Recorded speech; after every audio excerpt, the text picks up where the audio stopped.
मेरे साथ में मेजर डॉक्टर मोहम्मद अली शाह भी जुड़े हुए हैं। सर, आपके पास आना चाहूंगी मैं। जिस तरीके से रिपोर्ट के अंदर बताया गया कि टेक ऑफ के दौरान जैसे ही टेक ऑफ लिया जाता है प्लेन की ओर से, मात्र 30 से 32 सेकंड के अंदर फ्यूल सप्लाई जो है वो दोनों इंजन में बंद हो जाती है। ऐसे में सवाल तो ये भी कह रहा था ना कि अगर टेक ऑफ के समय पर फ्यूल सप्लाई हो रही थी तो मात्र 30 से 32 सेकंड में आखिर ऐसा क्या टेक्निकल ग्लिच आया, क्या तकनीकी जो अंदरूनी खराबी आई कि मात्र 30 से 32 सेकंड के अंदर जो है वो फ्यूल सप्लाई बंद हो गया दोनों इंजनों को।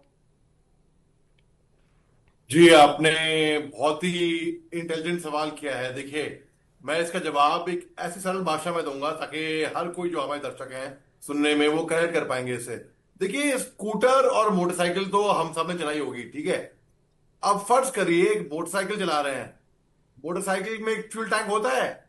जी अब मोटरसाइकिल का fuel tank on, reserve, of रहता है।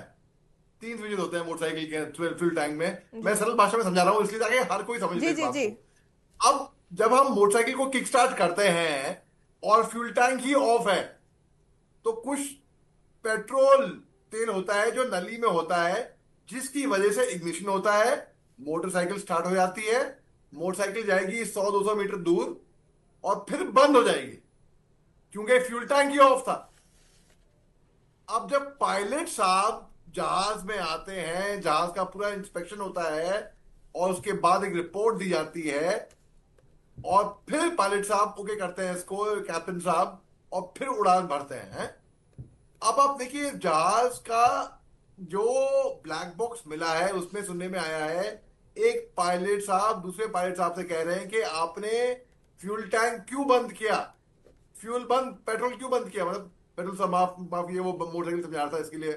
आपने फ्यूल क्यों बंद किया, कि नली बंद, तो दूसरा पायलट बोलता है नहीं, मैं तो नहीं किया, इतने में रिएक्शन टाइम नहीं होता है और जहाज नीचे गिरता है और वो क्रैश हो जाता है। तो यानी कि तकनीकी खराबी है। इससे साफ दर्शाता है कि जी हाँ, वो एग्जाम्पल जो मैंने आपको एनालॉजी दी आपको मोटरसाइकिल की सरल भाषा में, ये देखिए, ये आप देख रहे हैं जहाज को, तो यानी कि जहाज में इतना फ्यूल था कि उड़ान भरे, फिर इंजन लॉस, पावर लॉस हुआ और फिर जहाज नीचे गिरता है आगे। तो यानी कि साफ दर्शा। अब इसमें यह भी इंक्वायरी का विषय है, क्या ये कैसे हो सकता है, ये मुमकिन कैसे हो सकता है, ये क्या हुआ है। ये एक विदेशी पायलट साहब हैं, गोरे हैं, उनका वीडियो बहुत बड़ा वायरल हुआ था यूट्यूब पे। वो पायलट की गलती मान रहे थे पहले। देखिए, पायलट की इसमें मैं मानता हूं कोई गलती नहीं होगी इसमें।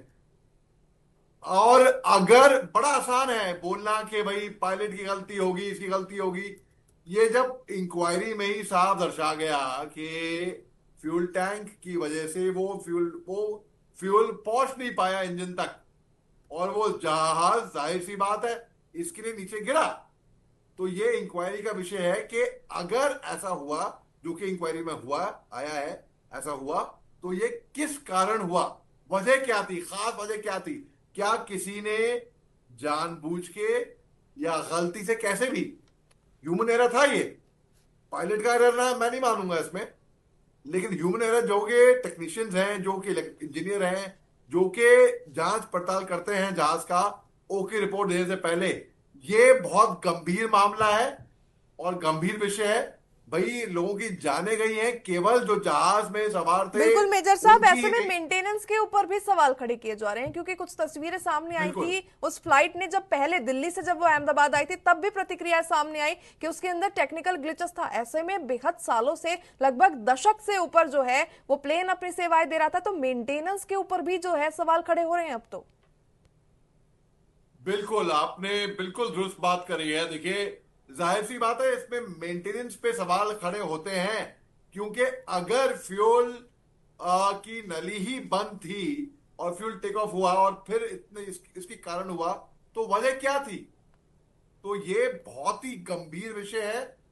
और अगर कोई मेंटेनेंस स्टाफ कोई बोले कि भाई हाँ गलती हुई, अनजाने में हुई, अनपार्टनेबल मिस्टेक है, ये अनपार्टनेबल एरर है, इसमें कोई गुंजाइश नहीं है गलती होने की। मैं नहीं मानता, अगर जब इसमें इंक्वायरी के बाद जिसके ऊपर उंगली उठे, जिसके ऊपर कि गलती इससे हुई है, अनपार्टनेबल, अनपार्डन, बिल्कुल कोई गुंजाइश की, कोई माफी गुंजाइश इसमें है ही नहीं इसमें जी। बिल्कुल